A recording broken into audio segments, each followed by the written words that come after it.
outstretched in reconciliation, trembling, touching through the barriers of estrangement, healing again and again, the persistence of love, the persistence of love, the persistence of love.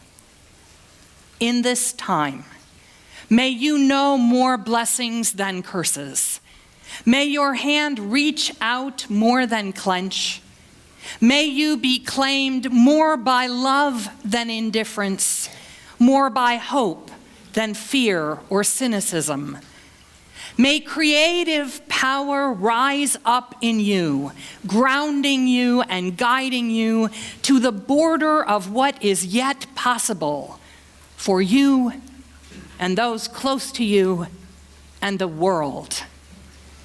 In token of that creative power rising within each of us and energizing our community, we kindle this chalice flame.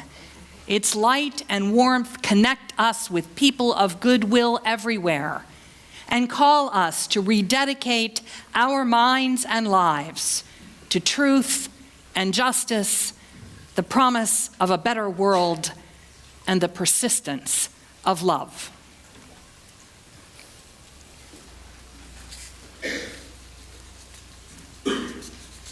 Good morning. Good morning. My name is Kari Hassam, and I light this chalice for respect for the interdependent web of all existence of which we are a part.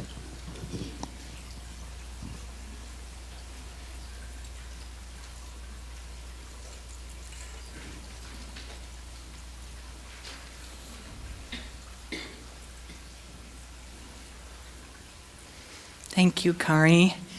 Let's rise now in body and spirit and share the words of our community's covenant. Together we affirm, goodwill is the spirit of this church, and service is its law. This is our great covenant, to dwell together in peace, to seek the truth in love, and to help one another.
Today marks the first Sunday of Advent waiting, the season of something preparing to be born.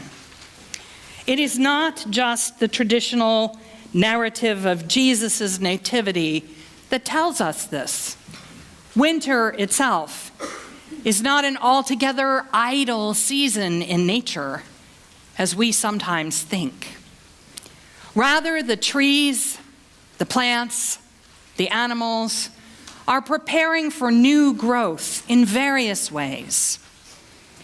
Our culture often teaches us only to see the active phases of life, when productivity is apparent and progress can be measured with the eyes. Only when we are moving, working, blooming, fruiting, are we doing anything important, or so we are told. But the earth is wiser than we are, because it knows that dreaming and waiting matter also. It knows that nothing precious comes to birth without a time of darkness and inner growth. It may begin as something as distant as a glimpse of silver starlight or one small candle flame, a wish, a hope, a longing, a stirring in the heart. That is how creativity enters the world. Without fanfare, quietly, in the dark moments when it seems that nothing is happening. During this season of waiting, we invite you to honor the intentions that are brooding even now within you, the hopes for yourself, for others, or for the earth, the new directions that your life could take, the creative endeavor that through you might bring light into the world. We invite you to record that aspiration on an Advent star and add it to the shining branches out in the lobby. You can do that today or any time between now and New Year's Day. To name a hope is to strengthen it, to give it substance. And then at our last Yule Bach of the season in January, we'll invite everyone to take a different star home with them and hold that intention of our fellow member all throughout the new year. To hold another's hope in our hearts is to strengthen the bonds that connect us to one another. And knowing that someone else is cherishing what is quietly growing in you makes everything you wish for more possible and more real. On the darkest days, let us remember that winter solstice does not celebrate the sun in its splendor, but rather the rebirth of the light, both in the seasons and in ourselves. For when it is least apparent, the light is reborn. Sierra, will you come light our first Advent candle?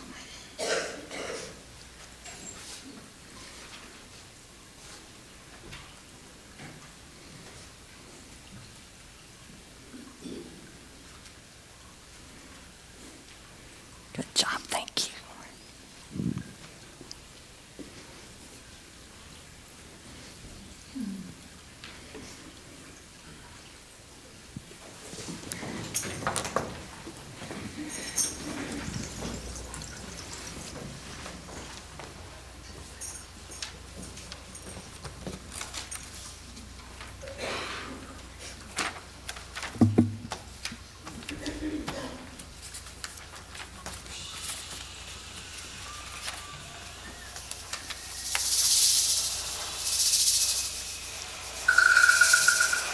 Once I dreamt that I beheld a great council of all creation, called together in order that the wisdom of the Spirit of life might be spoken and heard.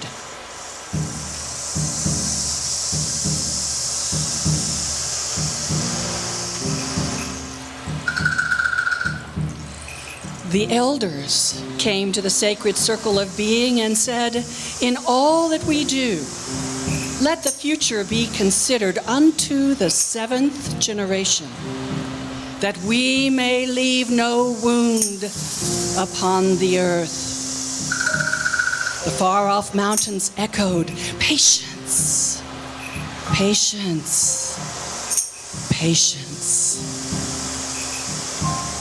The grandmothers came to the sacred circle of being and said, "Let our bodies be held in reverence, for within them is wisdom, and from them is the holy mystery of birth."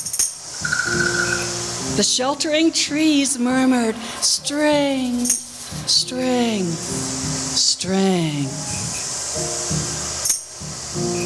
The grandfathers came to the sacred circle of being and said, "People must live in truth and kindness with one another, sharing our many gifts, that we may dwell long days together in peace." And the animals called out, "Respect, respect, respect."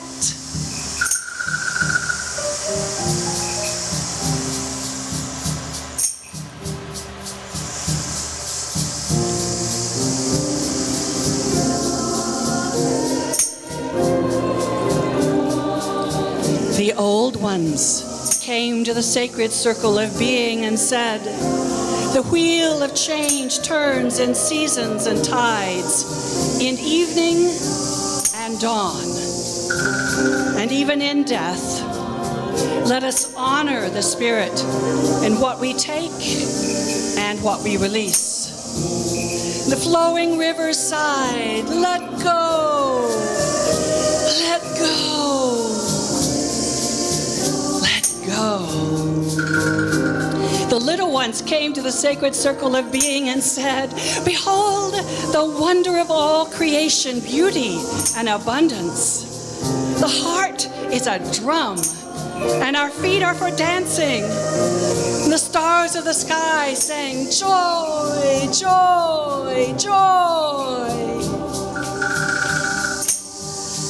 Perhaps it was at the dawn of the world, that great gathering. Perhaps it continues to this very day. In the wind and thunder, the voices still sound for those who will hear. Patience, strength, respect, let go. Joy, joy, joy.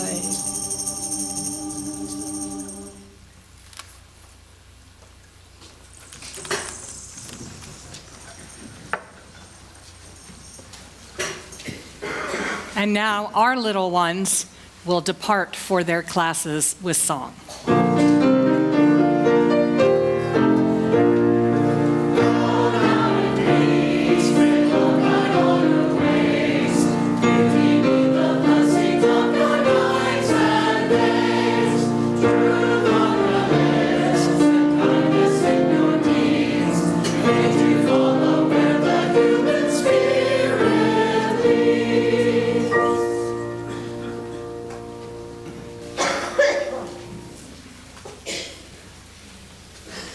I would like to introduce to you Carl Wu, who is the founder and the executive director of Artists Helping the Homeless. He has some people to introduce to you.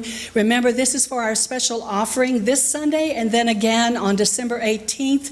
If you would make all checks out to All Souls and then put in the memo line special offering, then we will make sure that this offering goes to Artists Helping the Homeless. Carl, would you come on up?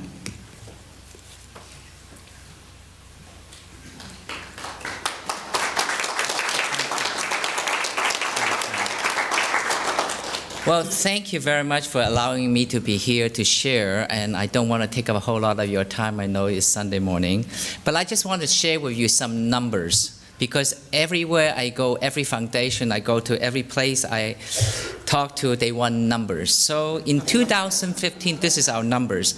Artists Helping the Homeless have worked with 1,840 people with the Be the Change programs.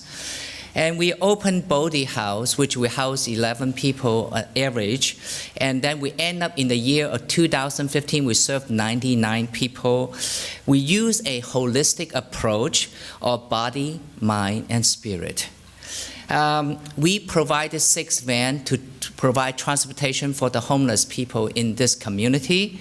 And we provide service to every hospital, every service providers, every shelters, people on the street, so that they can move forward with their life, so that they can go to their appointments, to making sure they can move forward. We have created Save the Senior program. It doesn't mean that they're older. It only means they've been on the street longer, since 2014. And through that program, we have put 130 people off the street since 2014. And we have saved $1,700,000 in 1 year for one hospital alone for the service that we provided. And through the 7 years that we have started this program full-time, we have saved $15 million in these communities for service that we provided. In 2016, we created another program. We created the Harbor Light program, which to house people so that kind of in between, they're not fully integrated, but they need a little bit more support. And we have created 40 beds in that particular service. And then this year, we also opened an apartment that was an 18-unit apartment, which we will eventually house 40 people. So in 2 years, Artists Helping the Homeless had created 100 beds in this community with no fanfare, no government funding, no state funding. And so we started this program on a very innocent note. We started this program by serving 20 meals in the park at Mill Creek Park. In the past 10 years, we have served over 20,000 meals. But none of those are important. Numbers are not important. What is important are the individual peoples. Right now, we have 5 of our youth that we work with in the program is finishing this semester in college. Of the people we work with in our homes, we have in our house, we have 6 of them working either full-time or part-time. It's their self-esteem and the growth that is important. It is not the number. Our goal when we first started this program is that help that one person to get better. And I'm very, very thankful with all the support from the church and people that work with me, the true collaboration that we can get that one single individual to get to a better life. And lucky for us, our success rate has been really high. We have an 80% success rate. So I'm very, very thankful that you allow us to be here. And I also want to share one last number. Just remember, I'm one individual. If I can make that kind of difference because I set my mind to it, can you imagine if every one of us, we have strength in number, what kind of effect we can do to this community? When we truly collaborate, what can we do to really change this community? So it is our collaboration through everybody that will make the difference. I look forward to have a best opportunity to collaborate with the church so that we can move on. Thank you very much for allowing me to be here. Thanks.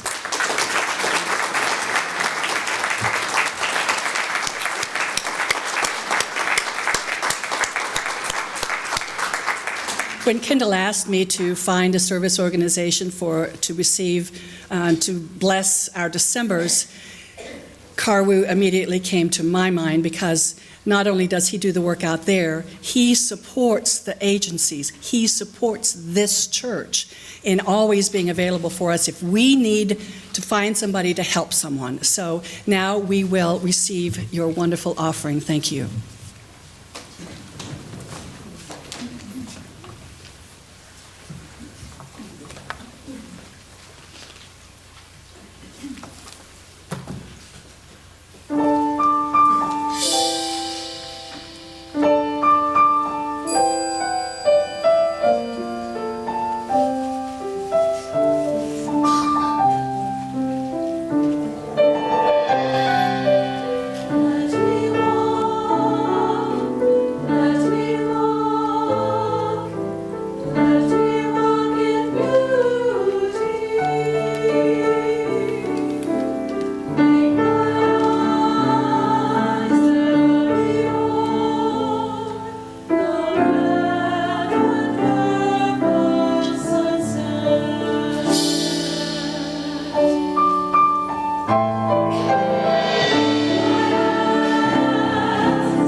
Together, let us dedicate our offering. We dedicate our offerings and our actions to the mission at the heart of this congregation, to build a respectful, caring community, to inspire personal and spiritual growth, and to create a just and compassionate society.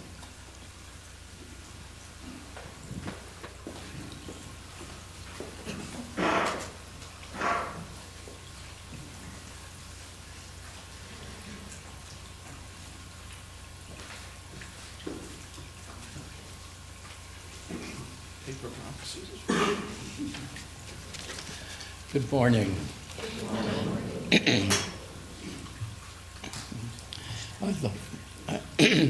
I have a reading that's filled with Latinate words. The first one is detritus. Isn't that a great word? Garbage, waste, the stuff that's left over.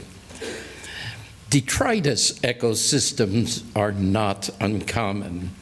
When nutrients from decaying autumn leaves on land are carried by runoff and melting snows into a pond, their consumption by algae in the pond may be checked until springtime by low winter temperatures that keep the algae from growing. When warm weather arrives, the inflow of nutrients may already be largely complete for the year. The algal population, unable to plan ahead, explodes in the halcyon days of spring in an eruption or bloom that soon exhausts the finite legacy of sustenance material. The algal age of exuberance lasts only a few weeks. Long before the seasonal cycle can bring in more detritus, there's a massive die-off of these innocently incautious and exuberant organisms. Their age of overpopulation is very brief, and its sequel is swift and inescapable.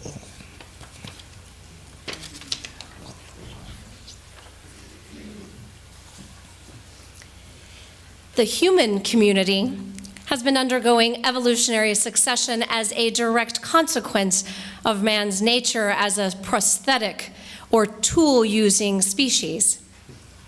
The more potent human technology became, the more man turned into a colossus. It's understandable that people welcomed ways of becoming colossal, not recognizing as a kind of detritus the transformed organic remains called fossil fuels, and not noticing that human colossus was in fact a detritivore, subject to the risk of crashing as a consequence of blooming. Each human colossus required more resources and more space than each pre-colossal human.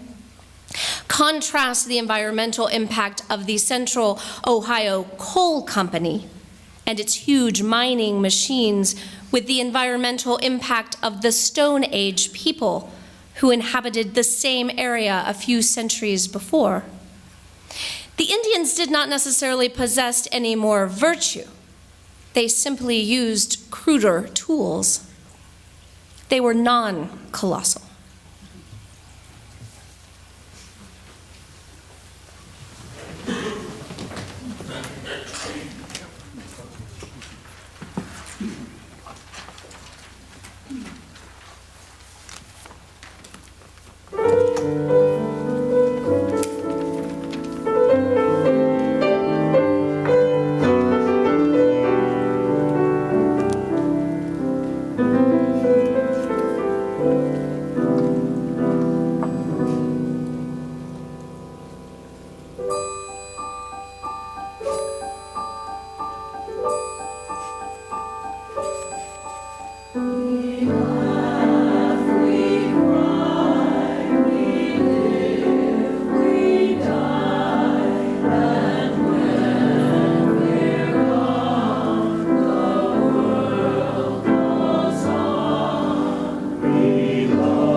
I have colleagues who are witnessing with the protesters at Standing Rock today. And if I had not been absent from this pulpit last week, I might well be there with them. We need to talk about this ongoing resistance to the Dakota Access Pipeline project. It is a matter of ecological justice, racial justice, civil liberties, and religious freedom. I will have more to say about the specifics of these contemporary struggles next week. Think of this as a two-part sermon. This morning, I want to take a long step back and lay some groundwork for how we understand what is at stake not only there, but in the larger picture of our cultural dependence on fossil fuels, of which this is one manifestation. Once again, I need to remind you that I am not a scientist, I'm a theologian. My work is with moral implications and symbols, with what things mean. So I invite you to look with me beyond the usual pious, liberal, ecological platitudes and frantic policy advocacy, to take a really long view of how this issue arises and its impact on what we know about the human condition. Our religious tradition calls us to do two things that are different from most other approaches to such matters. One of these differences is to assume that, in fact, no one is in charge of the universe. This means, on the one hand, that there may be no self-conscious deity directing the traffic of human history, who can be appealed to use cosmic force in order to create some particular future or other. Rarely in human history has any significant group of people gotten the specific result they were praying for. So we suppose that various forms of supplication are not going to help us now. We also assume a somewhat subtler implication, which is that whatever happens next is not a consciously considered moral retribution for our collective previous actions. Logical consequences, yes, but reward or punishment, no. It also means a yet more subtle implication, which is that we are not in charge of this show either. Our actions have impact, certainly, but we did not set up the ground rules of this universe, and events constantly happen in it that we did not do and that we cannot stop.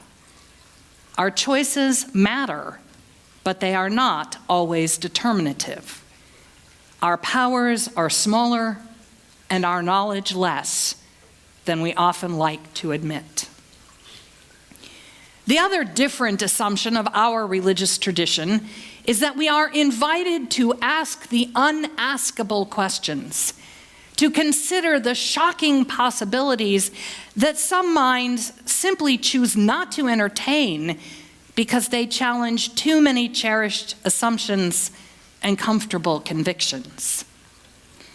So I invite us to consider for a few moments the heretical notion that we in fact are not in charge and that nothing any of us can now do will serve to avert a coming global ecological crisis.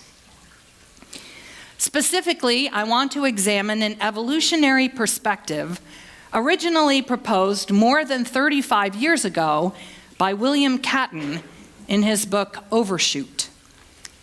One thing has happened in the past quarter century that Catton did not account for that may or may not change the results he envisioned. But his concepts are worth adding to our mental landscape and might help to inform the global conversation that we must now have, one way or another, about what is going to happen on and to our planet in the coming generations.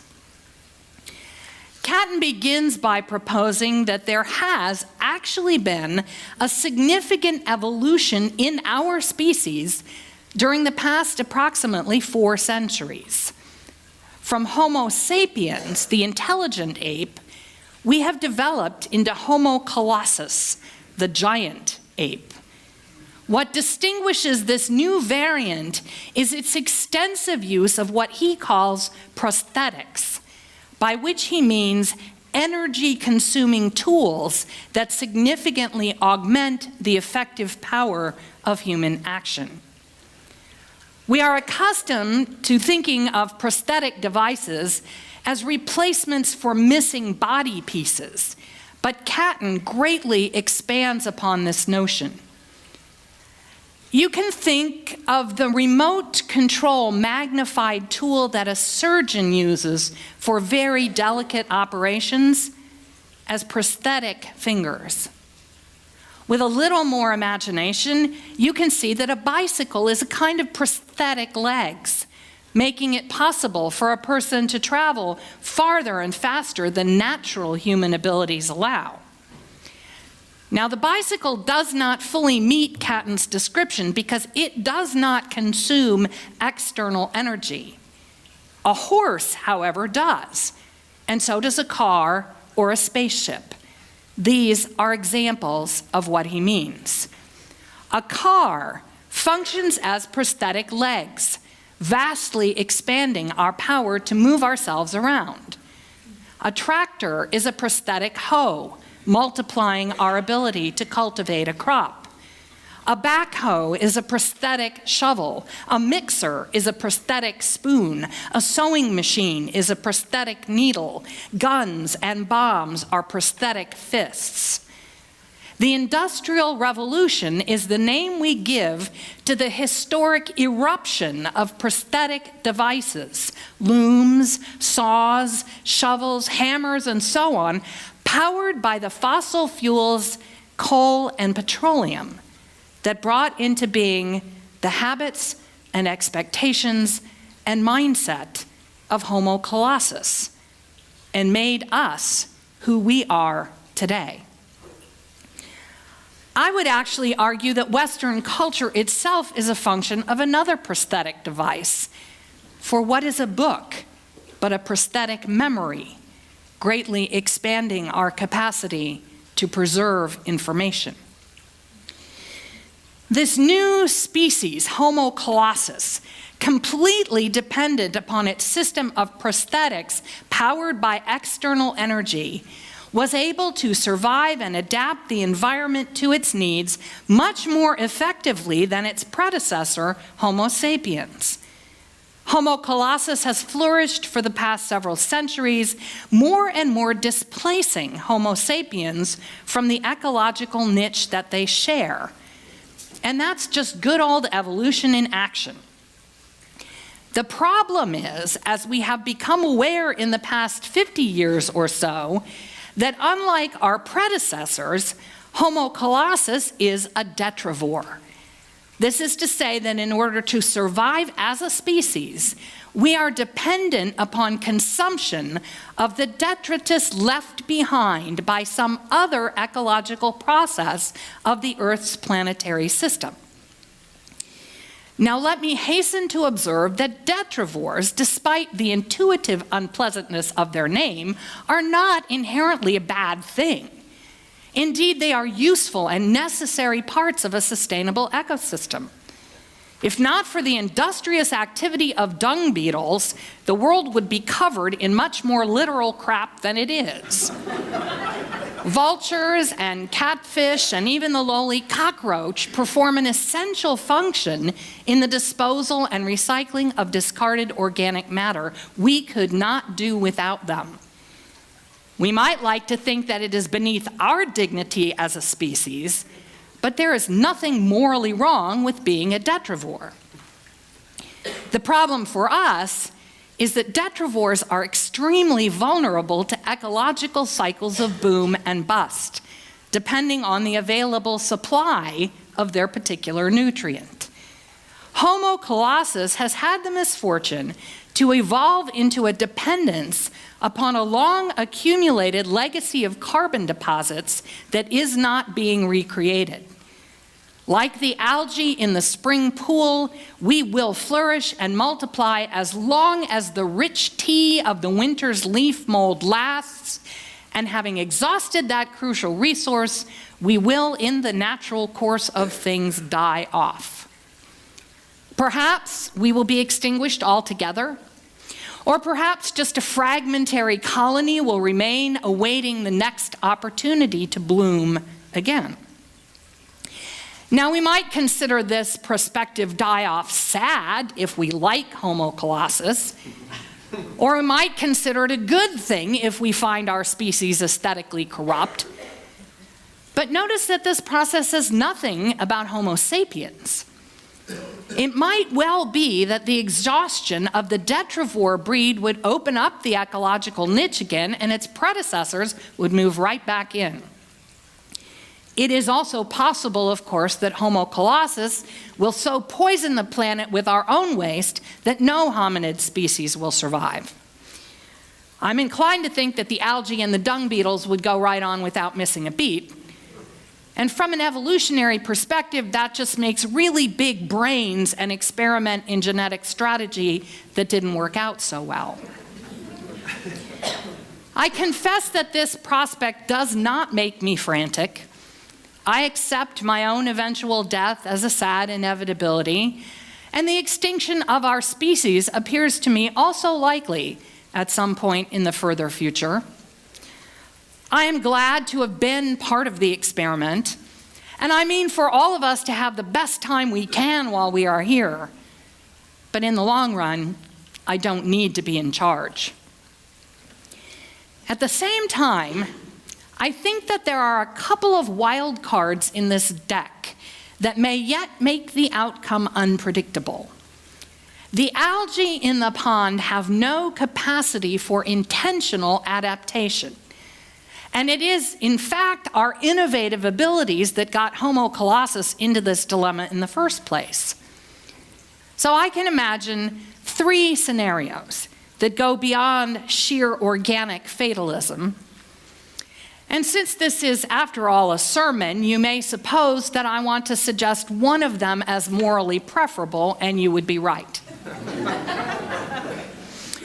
The first scenario involves a process of de-evolution back to the constraints of Homo sapiens, to the limits of what our own bodies can accomplish with simple tools. We have always been a tool-using species. The question is whether the tools consume external energy. It may be that the increasing disciplines of gradual exhaustion of our carbon detritus supply will force a return to a somewhat more sustainable hominid culture, with some of the same suffering and drudgery that characterized human existence prior to the 16th century. This might be accompanied by greater or lesser cultural, political, or military trauma, including war, famine, epidemics, the re-enslavement of women or other groups, and similarly unattractive features of earlier Homo sapiens living patterns. There might even be a handful of lasting gains in well-being from the brief bloom of Homo colossus. Perhaps this, and only this, is a sustainable hominid presence in the global ecosystem, but arriving at it probably isn't going to be pretty. A second imaginable possibility would be that Homo colossus will evolve again by adaptation to prosthetic devices powered by something other than fossil fuels. We may have been detrivores for the past few centuries, but we are nothing if not inventive, and it may be that we can come up with ways of collecting the sun's energy more directly so that the exhaustion of carbon deposits won't mean the end of our species. This capacity for innovation, which is part of our legacy from Homo sapiens, is one of the wild cards that I mentioned. When we look at the broad sweep of human history, we see the Bronze Age, the Iron Age, the emergence of agriculture, of literacy, of the Industrial Revolution. These developments appear linear only in hindsight. There is no way that a participant in one of those cultures could have predicted the outcome of the changes that would characterize the next. There is no way they could have rationally prepared for what the future actually held. If history is any guide, the problems that we are now stymied by and working so desperately to solve are not the problems that will matter in the next chapter. The paradigm shift will come from somewhere that we least expect, bringing its own set of daunting challenges. I recall a science fiction writer who observed that authors had been imagining the possibility of human beings somehow traveling to and walking on the moon for centuries. But no one had ever predicted that millions of people would watch it happen via televisions. The synergies of human invention simply don't operate according to our plans or efforts or even our imaginations. Not that plans and efforts aren't necessary, but they generally produce something other than what we expected. All of which is to say that Homo colossus might find ways to preserve our prosthetic existence without remaining detrivores. Now, whether that would make our current bloom in population and the impact we are having on the environment otherwise sustainable is another question. But here's my second wild card, and the one that William Catton in 1982 can scarcely have foreseen. If a book is a prosthetic memory, then a computer is what? A prosthetic brain.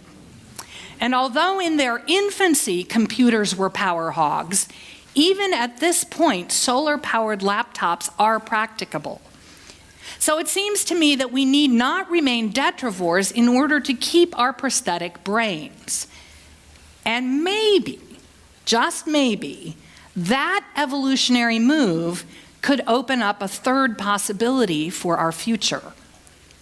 If we were lucky and smart, if the oil and the coal hold out just long enough, maybe we could figure out some kind of balance, some steady state of dynamic tension between population and energy, and deep understanding of ecological realities that would enable Homo colossus to evolve forward rather than backward into Homo whatever it is that comes next.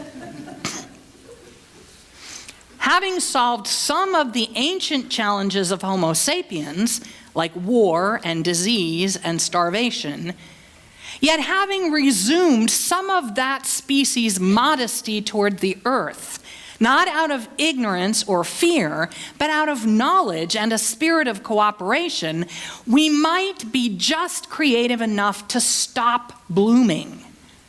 Not like the die-off of algae in a pond, but more like a seasonal perennial plant that can only afford a certain period of reproductive energy if it is to survive for more than one summer. The remains of previous millennia of plant and animal life in the form of coal and oil are going to be exhausted. If not absolutely, at least in the easily available quantities that have fueled the current exuberant bloom of Homo colossus. It may always be possible to squeeze one more drop of fossil fuel out of the ancient rocks, but not in the way that will sustain today's prosthetic lifestyle and existing population numbers. The crash of our detrivore culture appears inevitable, no matter how many Priuses we manufacture or how faithfully we turn off the overhead lights. And that's not because we are bad people, any more than the algae in the pond is bad phytoplankton. We did not aspire to become detrivores, and what is precious in human existence does not require that we must remain so. Nor is there any divine oversight that is either going to step in and rescue us from the consequences of our collective actions because we are so appealing, or insist that we suffer in order to atone for our appalling hubris, even if we are lucky enough to figure out how to adapt to the constraints of the next age. But evolution has yet to occur as a pain-free process. We didn't get where we are without suffering, and I can see no reason to think that there won't be suffering involved in whatever happens next, because that's the way life always has operated. But Homo colossus now has an opportunity unprecedented in the evolutionary history of this planet, which is that we can at least make an effort to be intentional about the direction in which the next chapter will move. This is why I think it still matters to turn off the air conditioning and build light rail systems and limit families and not pollute the aquifers with oil spills. Not because these choices will solve our problem in its current terms, but because they will help to give form in ways that we do not and cannot exactly foresee to a future different from anything that we can now predict. Those of us who have announced ourselves content with Darwin's vision of a dynamic ecosystem characterized by struggle, experiment, and constant change must be prepared to accept that no, God is controlling this process, and neither are we. Life and the future, like the earth, do not belong to us. We are temporary tenants, and our lease here is subject to change without notice. This doesn't mean that we have a license to destroy things arbitrarily, for there are consequences to what we do. We may find, armed with our shiny new prosthetic brains, that we can get enough of a handle on things to steer our future in the direction of something both endurable to the human spirit and sustainable to the planet. It could happen, and obviously that's the scenario I'm rooting for, even though I don't think that you or I can make it happen. And even if this or something like it does come to pass, it will be messy and painful and unpredictable, because evolution always is. To me, this is what it means to be part of the interdependent web of all existence that we talk about. As Chief Seattle once reminded us, we did not weave the web, we are only a strand in it. We did not choose to become Homo colossus any more than our ancestors chose to develop opposable thumbs or walk upright. Like them, our recent forebears responded to the opportunities and the challenges of their environment, and so do we. As it happens, our environment includes the prosthetic tools of the last several centuries, as well as the prosthetic brains that have just erupted within our own lifetimes. It includes the challenge of knowing that we are detrivores blooming in response to a non-renewable store of accumulated nutrients. This is a new game. No one has ever been here before. It's one more chapter in evolution's grand experiment. We do know what happens when mindless detrivores find themselves in this situation. They bloom intensely and then die off. It may be no different for us. We are, after all, creatures of the natural world, in many ways like every other living thing. And yet, we are also evolution's wild card. In some way, perhaps importantly, unlike every other living creature, because of the awareness made possible by these extravagant brains. In the end, that may make all the difference, or it may make no difference at all. We will do what makes sense to us in the light of what we know and the options that are available. But we are not ultimately in charge. We never have been. No one is. It's a heck of a show, though, and it's going to be fascinating to see what happens next. Part of what happens next is being played out as we speak on the Native American lands and rivers of North Dakota, where the unreflective culture of Homo colossus is striving to ensure its access to a steady supply of the detritus that has been its sustenance. The violence with which it is meeting a very low-level threat to that access should focus our moral attention, our thought, and perhaps our resistance. More of that next week. For now, let's sing together.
We extinguish this flame, but not the light of truth, the warmth of community, or the fires of commitment.